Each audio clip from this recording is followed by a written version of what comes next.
taas-taas ang istorya nato, detalyado kaayo nga pagkastorya ang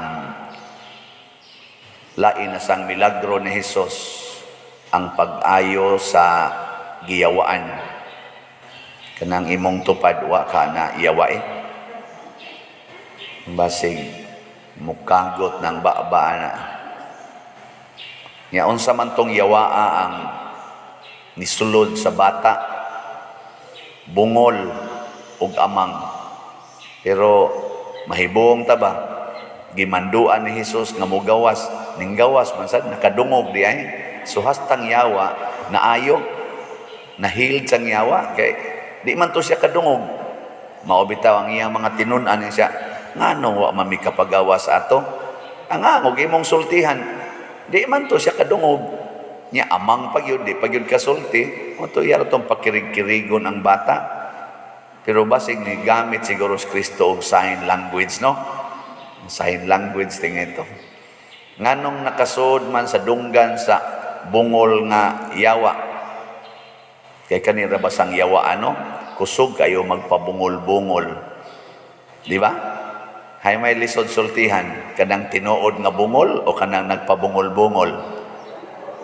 O kanang yung nagpabungol-bungol? Parehara na bang pukaon nimo ang tao, hay may sayon pukaon, ang natog o ang nagmata? Kanang yung nagmata, inya imong pukaon, lisura na pukaon, di ginakadungog. Mao na siya ang yawa nagpabungol-bungol. Nya nganong nakasuod man ang pulong ni Hesus tungod kay si Kristo maampuon.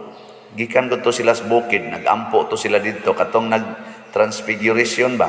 Si Kristo hilig jud kay ampo. Mo bitaw ning COVID, wa na ni ayo-ayo tingay hapit na ni wa na maayo. Mutulo upat na takatuig nga ani. Di na gid ni maayo. Ngano man minus kay tag pagampo.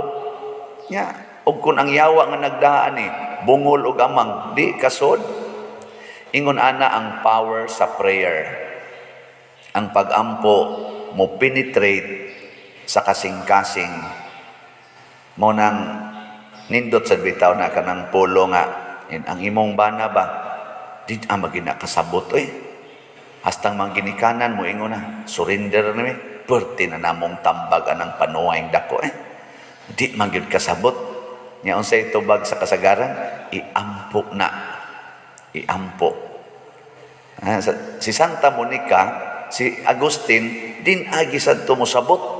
Sana unsa naman ang anak nimo kabuutan nimo nya imong anak man salbahis man kayo, buangon man kay na di man na mosunod sa imong kabuutan. Si Santa Monica hilom lang iyang gigamit pag-ampo. Ug na kay silingan nga buangon kayo kanang dili gyud mohatag og lugar kay iyang yung koralon iyang yuta nya di nakahapit kaagi, iampo. Nawa, di ba sunod adlaw magbuwa-buwa ang baba na. Magligid-ligid na si yuta. Maon to nahitabo gud. Unsam dining pag-ampo, wa man muluhod si Jesus didto pag-abot na nila sa atubangan sa bata, wa man siya muluhod. Wa man siya mo ampo sa amahan nga amahan tabangin nakikistorya raman siya. Pero pagpangutana sa mga kuan, pangatinunan, nganong wa man may kapagawas ato? Ingon de si Jesus, ang makapagawas sa gid atong klasiha sa yawa, mao ang pag-ampo. Pero wa man siya nag-ampo dito. Unsa man din ang pag-ampo? Sa atong unang pagbasa, naghisgot diri og kaalam. Kaalam ba? Nya niingon dayon si Santiago, kung ang inyong kaalam gisagulan og tumang kasina og pagpagarbo, dili na kaalam nga Dios nun, kaalam na ngayawanon. Kana bang gitawag nato bag intellectual pride. Kinsa may sagad maiguan intellectual pride. Kasagaran ang mga tag-as og ranggo o tag-as og grado. Kinsa may minus kayog intellectual pride, ang mga way grado. Kano lingian na imong tupad, inataas ka grado. Na, kung daghan kay na siya na eskwelahan, nadagko na siya mga posisyon sa katilingban, lisod kay na tudluan. Muna ang unag yung lisod tudluan dinis atong relihiyon, ang mga obispo. Di ka katudlo sa obispo masuko. Nya ang sunod ang mga obispo, siyempre, ang mga pare. Lisod kay tudlo ang pare. Testingig tudlo ang pare. Tudlo Ingnon day kas pare, kinsa mga. Nya ang sunod ang pare, madre. Kana mga madre, mga buango na. Muna nga kung mangita mo mga tao nga naa nang gitawag og intellectual pride, dali kay kang kakita dinhi sa simbahan ba? Dali kay na nimo makit-an diha sa mga obispo, diha sa mga pari ug sa mga madre. Nya ang gasunod ana nila kinsa man kanang mga aktibo sa simbahan, kanang naas pastoral council, kanang mga leaders, mga organizations, maunay kasagaran. Labi na ginang magsigig simba, kada adlaw gyud mo simba, maunay sagad mga yawanon. Lagi. Di man niya. Bitan ng mga igo tas istoryas uban sa now nga simbahan kung batasan di makaog iroe. Mas maay pa tong mga standby, mas maay pa tong gasigig inom dito sa kilid kay makighiusa pa sa silingan, pero kani gasigig simba og masudlan anang intellectual pride. Moingon na naong mga yawanon ay wagi simba-simba da. Siyang gasimba, otros ang yawanon, ni kagot ang ngipon. Di ba? Na siya. Kana mga aktibo, so mao ni sila atong bantayan. So unsa mo dining pagampo? Mao di ay ang pagpaubos sa atong kaugalingon at tubangan sa Ginoo. Kana bang moangkon ta nga wa gyud tay ato? We are nothing. Kana bang inig ampo nato, inig istorya nato sa Ginoo, igo ra gitan mo ingon, salamat Ginoo nga gitagaan ko nimo niining tanang butang nga akong nasinati. I am nothing. Nya ikaduha, kanang tao bitaw inig ampo nga magpasugo sa Ginoo. Sugo ako Lord. Kana bang giingon ba? Here I am Lord, I come to do your will.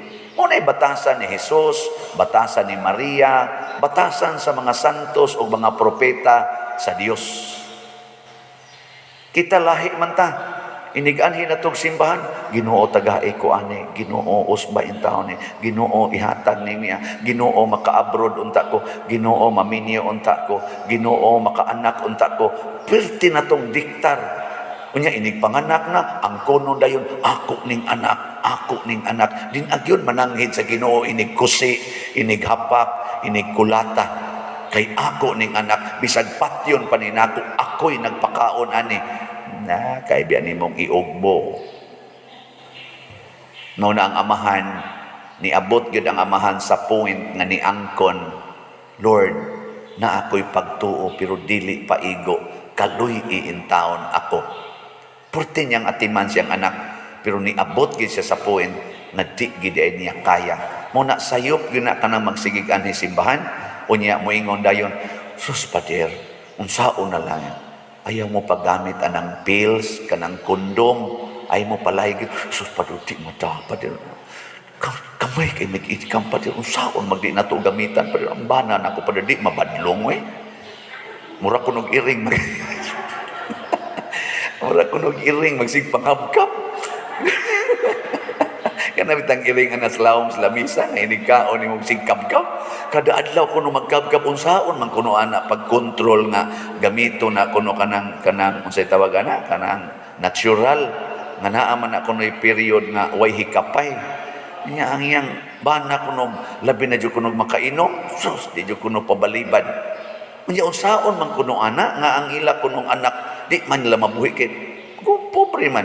Nya mao na iyang pamalandong din ni simbahan, di madalor mo na magpalaygit lang yun ko Lord, magsuksok lang yun ko aning ayude aron matumanan ko niya akong bana kay gubot man sa kay balibaran. Ako kasuwayan na Wa sa kumukabkab sa Madrid. Oy, si Haros. Ang kuya, ako'y kabkabo sa Madrid. Kuya, kanang inana ba?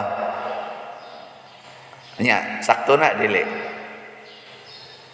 Nga mobuhat lang yung kus, gidili sa simbahan, gidili sa Ginoo, tungod sa akong kabalaka. Di na sakto mo lagi na, dili lagi ikay magbuhi anang imong anak, dili ikay muhatag og kaugmaon anang imong anak, bisag moabot pa nag 25 kabuok kung itugot sa Ginoo nga moabot yung 25 kabuok imong anak, dili ikay magbuhi anak. Pwede ra yung inighuman imong anak sa ika-25, mamatay ka. Pwede ra gid na mabuhi ra gid ang imong mga anak. Basta na ay Ginoo. Pero wa tay Ginoo, bisag usa ra kabuk imong anak, murag way lami ang kinabuhi. Tanawar ko ning amahan, usa ra man kabuk yang anak, nagkabuang siya. Di man lagi niya masulbad ang problema. Usa ra man tani kabuok. Ingos Kristo, nus apa man na ingon ana, dugay na kay Lord sa to pawagin siya kasulbad, di ba?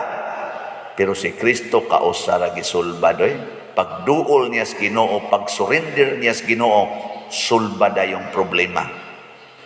Una 25 kabuk imong anak, nagtuo kag dili ka makapakaon anak, mahinganghaon niya ka.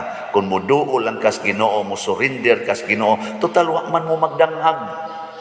Wa man mo magdanghag o magamit mo natural nga family planning, wa man mo magdanghag. Gani ni mature og maayo ang inyong hunahuna. Nya di gyud kapugong imong bana kay murag iring magsigig pangabkab. Tagai ang iring. Tagai. Kay ang Ginoo ra say magbuot kung iya kang pamabduson or dili. Kadaghan dihang nagpagam, abot ng ingadtos Amerika, gasigig pagam sa ilang lawas, aron lang kuno ma-fertile, aron makapanganak. Oy, sus, tag 15 ka tuig, tag 20 na ka tuig minyo, gipangkapoy na lang. Aripas pari, maghilak-hilak pa diwa, give me baby, tabangin taon. Ingong pari pa, testing ako no ko di agamay, basig. Kana bang inana ba? Kaya nga naman, wag man gitugot sa Ginoo. Nakaroon, mamugos kita, i-inject yun anang kanang unsay tawag ana, dagkok gasto anang in vitro sa itong inana, fertilization process. O niya, namugos kita nga mamabdos, niya inigawas anang bataa.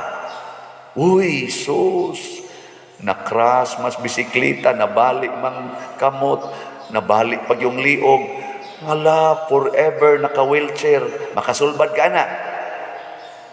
Na ako'y kaila na 40 ka sports-minded. Pag nangaligog dagat, swimming man tong iya. Iyang gikatunan, bakit gusto siyang mahimog yung swimmer? Pag dive, nahubog-hubog magjutay, ugbok bitang os bato. Pinapo, mga 15 years old siya adto. Karon 50 na kapin, wheelchair. Wheelchair lang yun. Niyang kamot mo kongkong, kay daghang mga nerves nga na kuan daot, di nakakontrol. O niya, daghan kay kag kwarta. Masulbad na nimo. Muna ayaw na lang pangambisyon. Ang tinuod ang pag-ampo, mao ang pag-surrender ngadto sa Ginoo. Na ini-text na ko karon, Pader, naa mi Bible study. Nya ni welcome ko Pader kay ako maning mga nabang kaubas opisina ba. Naasay nangapil namo, pero suod gud mi, lain sa silang sikta. Mura bang nahog og ecumenical ba? Pero siya ay leader. Nya Marian man siya.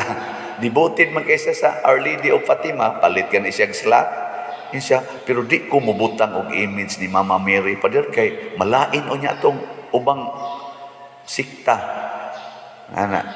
Naku, ika may leader. Butang ni. Yan siya malain o niya. Nakug malain gani papahawaa. Kay dili na siya dili na siya gustong Bible study.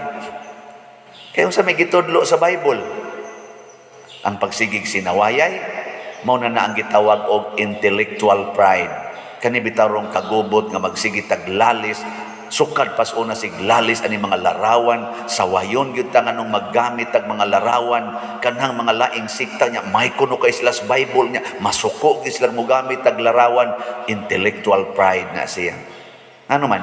Dili ka kaampo kung ang imong tupad gagamit og larawan. Ako makaampo ko magamit kog larawan. Nga ikaw diya maggamit kag Bible, I can pray with you. Ug imo sa nang kwaon akong larawan, I can still pray. Ngano man? Tungod kay nagampo man ko, surrender man na ngadto sa Ginoo, dili man na pangdiktar sa Ginoo, dili man na pag-analyze sa Ginoo. It is total surrender. And the Holy Spirit mao'y mo enlighten nato ug mao na nay dad-o nato ang iyang mga pulong, gamhanan man na kay iyang mga pulong, hastang yawa nga amang ug bungol makadungog na nato. Di ba? Tanawa, hasta ganing buta nakakita kun hain ang palitanag slat dinhi. Nangani niya ang gadain taw nila usa ka buktot, upat sila kabuok, nakadumdum hain ang opisina nga mudawat aning slat nga Mother Mary's Healing and Deliverance. Ni ay nagsigig agi-agi dinhi, ang mga siga kay mata. Murag mga buta, di gyud ka dumdum hain tong palitan nagslat. Mao kini ang power of faith and prayer. Nindog ta.